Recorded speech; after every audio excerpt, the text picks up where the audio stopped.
Okay, magandang araw mga kababayan. Nagsalita na nga po si Kitty Duterte o si Veronica Duterte, no, yung anak nga ni Pangulong Duterte, na ito ayon nga po sa kanya, no, na wag na ngang patulan itong mga nangyayari ngayon, at sinabi rin niya na sa eleksyon na nga po tayo bumawi para nga po dito sa mga nangyayari ngayon sa ating bansa. So pakinggan nga po natin yung statement ni Veronica Duterte, or mas kilala sa Kitty Duterte. Wag na natin silang patulan, doon na tayo babawi sa eleksyon. Alagaan yung mga katawan, ha? Mag-vitamins kayo, ha? May vitamins dito.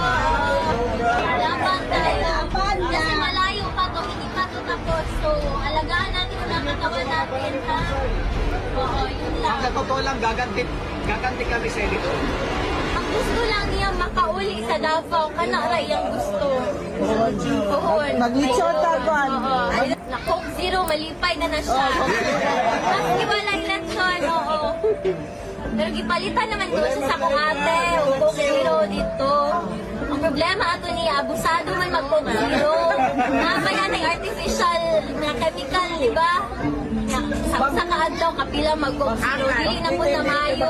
Sa subaybay lang ta sa mga balita. Tapos, dapat alert ta, pirmi, kabalo ta sa unsay panghitabo sa atong surrounding. So, katulang gyud, ampo lang gyud ta, and dili ta muundang.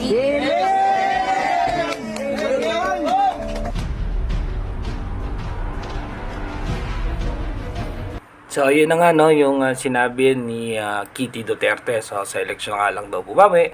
At sa mga hindi nagugustuhan yung nangyayari sa ating bansa ngayon, ay pwede po tayong, nasa kamay na nga po natin yung solusyon at nang makabawi sa anumang mga pangyayari ngayon, lalo na nga po sa nangyari sa paghuli kay President Duterte. Ito lamang po ay sa mga naniniwala na maganda nga yung nagawa ni Pangulong Duterte sa kanyang kapanahunan nung siya ay isang presidente. So, doon din po sa mga kababayan natin na gumagawa at nag-share ng mga news about sa Malacanang or sa kung saan man. So, fact-check muna natin kasi meron nga po mga lumalabas na mga fake news talaga na syempre kung ikaw ay supporter ni dating Pangulong Duterte ay isi-share mo yun, no? To spread na ganito yung nangyari, ganito, ganyan. So, ingat po tayo dyan dahil nga nagpapatawag ang TRICOM para sa mga fake news, para hindi po rin tayo ma-fake news sa naglalabas po niyan, na alam naman natin hindi naman mga Duterte supporter ang naglalabas talaga niyan. Sometimes ginagawa lang talaga nila yan para mas masira or magkaroon ng mga pagtawag ng TRICOM para nga po sa naglalabas na mga fake news. Kaya mag-ingat po tayo palagi. God bless po sa ating lahat.